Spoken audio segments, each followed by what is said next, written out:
Corona फिर से अपने पैर पसार रहा है। गुजरात में स्कूल खोलने का फैसला सरकार को पड़ा भारी। सूरत के स्कूलों में हुई जांच में 83 छात्र पॉजिटिव पाए गए हैं। उत्तर प्रदेश में कोरोना की टेस्टिंग अभियान फिर से शुरू किया गया है। दूसरी तरफ देश में अब तक करीब 3 करोड़ लोगों को टीका लगाया जा चुका है।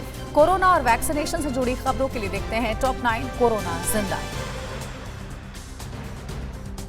देश में कोरोना के नए मामलों में तेजी के बाद चिंता बढ़ गई है। करीब 3 महीने बाद कल देश में 25,000 से ज्यादा नए मामले सामने आए। देश के कई हिस्सों में लॉकडाउन और रात का कर्फ्यू लगाया जा चुका है। महाराष्ट्र, केरल समेत देश के 6 राज्यों में हालात बिगड़ रहे हैं। केरल में कल भी 2,000 से ज्यादा नए केस मिले। एक्टिव केसों की संख्या 2 लाख के पार पहुंच गई है। महाराष्ट्र में कल 24 घंटे में कोरोना के 15,500 से ज्यादा नए केस सामने आए।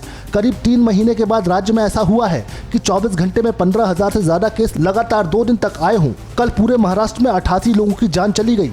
दूसरी ओर नागपुर में 15 से 21 मार्च तक के लिए 7 दिन के लॉकडाउन का ऐलान किया गया है, जबकि पुणे में रात के वक्त कर्फ्यू लगाया गया है। महाराष्ट्र के पालघर की आश्रमशाला में कोरोना विस्फोट हुआ है। यहां 48 छात्रों के साथ कुछ शिक्षकों को कोरोना पॉजिटिव पाए जाने के बाद आश्रमशाला कैंटीन के 19 कर्मचारी भी इसकी चपेट में आ गए हैं। पालघर के अलग अलग आश्रमशालाओं में अब तक 80 से ज्यादा मामले सामने आ चुके हैं। इतनी बड़ी संख्या में कोरोना पॉजिटिव मिलने के बाद स्कूल में किचन को बंद कर दिया गया है। बॉलीवुड के कई सितारे भी कोरोना की चपेट में आ गए हैं। मुंबई में रणबीर कपूर, मनोज बाजपेयी, संजय लीला भंसाली और आशीष विद्यार्थी के बाद अब तारा सुतारिया भी कोरोना पॉजिटिव हो गई हैं। तारा सुतारिया फिल्म तड़प की शूटिंग कर रही थी। मुंबई में एक दिन में कल 1700 से ज्यादा केस मिले हैं, जबकि 5 लोगों की मौत हो गई है।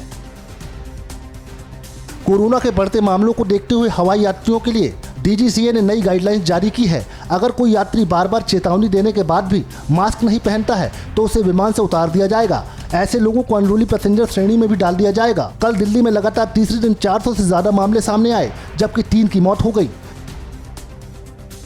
कोरोना की बढ़ती रफ्तार के बाद दिल्ली, NCR, गोवा, गुजरात, केरल और राजस्थान से महाराष्ट्र में एंट्री करने पर नेगेटिव रिपोर्ट जरूरी है। इसी तरह महाराष्ट्र और केरल से कर्नाटक जाने वाले लोगों के पास नेगेटिव रिपोर्ट जरूरी है। महाराष्ट्र, केरल, छत्तीसगढ़, MP और पंजाब से दिल्ली में एंट्री करने वाले लोगों को कोरोना की नेगेटिव रिपोर्ट दिखाना होगा। होली के मौके पर दिल्ली समेत देश के अलग अलग हिस्सों से बिहार जाने वाले यात्रियों के लिए पूर्व मध्य रेलवे ने विशेष एडवाइजरी जारी की है। कोरोना के लक्षण होने पर यात्रा न करने की हिदायत दी गई है। बिहार जाने वाले यात्रियों की न सिर्फ थर्मल स्कैनिंग की जाएगी, बल्कि सभी यात्रियों को मास्क पहनना भी अनिवार्य कर दिया गया है।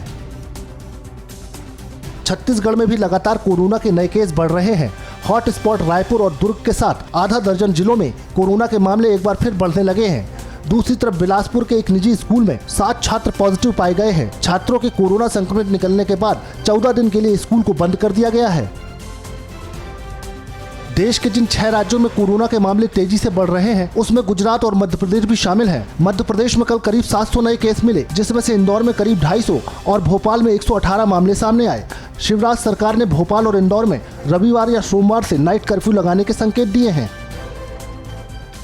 फिक्र आपकी, सोमवार से शुक्रवार रात 9 बजे सिर्फ TV9 भारतवर्ष पर।